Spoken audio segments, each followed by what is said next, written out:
So basically just એક તમને context એનું આપું તો એક થિયેટર કંપની છે ઇન્ડી પ્રોડક્શન્સ જે અમે રન કરીએ છીએ અને થિયેટરના એક્ટિંગ વર્કશોપ છે રંગાયન.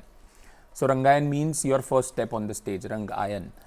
તો રંગાયન જે વર્કશોપ છે એ બહુ ઓપન ફોર ઓલ વર્કશોપ છે અમદાવાદમાં જે થાય છે કે જેમાં કોઈ પણ જેની 57th બેચ અમે હમણાં કરી એટલે 57 વખત એ થઈ ચૂકી છે છેલ્લા અમે આઈ થિંક 2016થી ચાલુ કરી એટલે 10 વર્ષમાં અમે 57 બેચેસ એની કરી. I think longest running workshop છે. So that workshop is for open for all for anybody, જેવું તમે કીધું એમ કે કોઈને થિયેટર કરવું છે, એક્ટિંગ કરવી છે, અને ખાસ કરીને એવા લોકો માટે કે જે બિગનર્સ છે, જેને ક્લેરિટી નથી કે હું થિયેટર એક્ટિંગ પરસ્યુ કરી શકું કે નહીં. એને શરૂ કરવાનું કારણ એક બીજું, જેમ મેં કીધું એમ કે એ હતું કે મારે શીખવું હતું. એટ ધ સેમ ટાઈમ એવા લોકો માટે હતી જેવો હું હતો કે જેને ક્લેરિટી નથી કે આ થશે કે નહીં, આને પ્રોફેશનલી કરી શકાય કે નહીં, હું કરી શકું છું કે નહીં. સો એની ડિઝાઇન માત્ર એટલી જ છે. એમાં અમે તમને કોઈને, હું બહુ સ્ટ્રોંગલી એ બિલીવ કરું છું કે હું કોઈને એક્ટિંગ શીખવાડી નથી શકતો, પણ તમે શીખી શકો છો. મારા એક્સપિરિયન્સીસથી તમે તમારી મેથડ બનાવી શકો છો. So Rangayan workshop is specifically for that. એમાં અમે ફોકસ કરીએ છીએ કઈ રીતે, કારણ કે મેજોરિટી જે લોકો આવતા હોય છે અમદાવાદના, એટલે અમારે ત્યાં એજ ગ્રુપ 16 થી લઈને હમણાં લાસ્ટ બેચ હતી એમાં સાંભળ્યું 62. સો એવા લોકો આવે છે કે જે પેશનમાં કદાચ કરવા માંગતા હતા પણ ના કરી શક્યા જીવનના પ્રોબ્લેમ્સને લઈને, અને હવે પાછું કમબેક કરવા માંગે છે. તો એ લોકો પર અમે માત્ર એટલી જ વસ્તુ પર ફોકસ કરીએ કે એમને બેઝિક્સ ખબર પડે, એમને આઈડિયા આવે કે એ કેટલું કરી શકે છે, કેટલું છે અંદર, અને એમને રિયલાઇઝ થાય કે acting in theatre is not what you see. Undoing process વધારે હોય છે rather than doing process with them. Indie productions જે છે એમાં એક વર્ટિકલ છે થિયેટર વર્કશોપ્સ, જેમાં અમે થિયેટર વર્કશોપ્સ કરતા હોઈએ છીએ કોલેજીસ, સ્કૂલ્સ અને કોર્પોરેટ સાથે.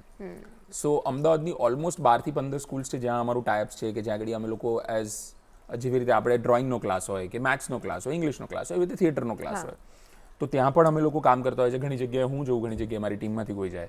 એવી જ રીતે કોલેજીસ સાથે પણ કામ કરતા હોઈએ છીએ, અલગ અલગ જેટલા બી એજ્યુકેશન ઇન્સ્ટિટ્યુશન્સ છે ને કોર્પોરેટ સાથે. હવે વર્કશોપનો ફોર્મેટ બદલાય ડિપેન્ડિંગ ઓન ધ ઓડિયન્સ. જેવી રીતે હું એક શો કરતો હું મહેસાણાના કોઈ ગામમાં એક્ટર તરીકે, અને એ જ શો કરતો હું મુંબઈના કોઈ એરિયામાં, અંધેરીમાં મારો શો હોય, તો એ ઓડિયન્સ પ્રમાણે મારે ચેન્જ કરવું પડે. એવી જ રીતે વર્કશોપમાં પણ અમે ઓડિયન્સ પ્રમાણે ચેન્જ કરતા હોઈએ. કોર્પોરેટ્સમાં સ્પેસિફિકલી અમે કામ કરતા હોઈએ ત્યારે કસ્ટમાઇઝડ વર્કશોપ્સ હોય કે અમને કોઈક આવીને કહે કે કોઈક સીઈઓ આવીને કહે કે અમારે ત્યાં છે ને કંઈક તો ઇશ્યુ છે અંદર બધા જે વાત નથી કરતા, પણ there is some issue with the group કે જેના લીધે મારા રેવન્યુમાં અસર થઈ રહી છે.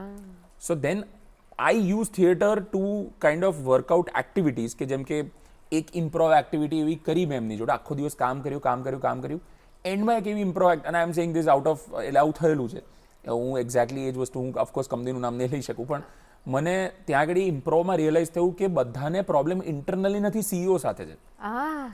જે એક્ટિવિટીથી રિયલાઇઝ થયું, જે સીઈઓને પણ રિયલાઇઝ થયું, મને પણ રિયલાઇઝ થયું, અને બધાને રિયલાઇઝ થયું કે there is no internal conflicts. સીઈઓએ મને હાયર કર્યો તો એ લોકોના પ્રોબ્લેમ સોલ્વ કરવા માટે, રિયલાઇઝ થયું એ જ પ્રોબ્લેમ છે આ બધા માટે.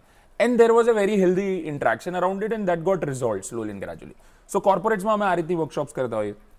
જ્યારે કોલેજીસમાં કામ કરતા હોઈએ ત્યારે બહુ ડિપેન્ડ કરે કે કોલેજને કઈ રીતે એને જોવી છે. એટલે ઘણી કોલેજીસમાં અમે એ રીતે કામ કરતા હોઈએ કે એમને એવું જોઈએ છે કે છોકરાઓ થિયેટર શીખે, એક્ટિંગ શીખે. એટ ધ સેમ ટાઈમ ઘણી કોલેજીસમાં એવું છે કે એમની પર્સનાલિટી બેટર થાય, કે ઇન્ડક્શન પ્રોગ્રામ્સ હોય એમાં અમે લોકો વર્કશોપ કન્ડક્ટ કરવા જઈએ કે ભાઈ 90 જણા નવા છોકરાઓ આવ્યા છે, just do an induction, just do a group building with them. So the base of all of these workshops એમને શું શીખવાડીએ છીએ, તો આઈ થિંક અમે લોકો થિયેટર ના બેઝિક્સ પર કામ કરતા હોઈએ છીએ. કેટલું એડવાન્સ જવું એ ડિપેન્ડ કરે ફ્રોમ વર્કશોપ ટુ વર્કશોપ.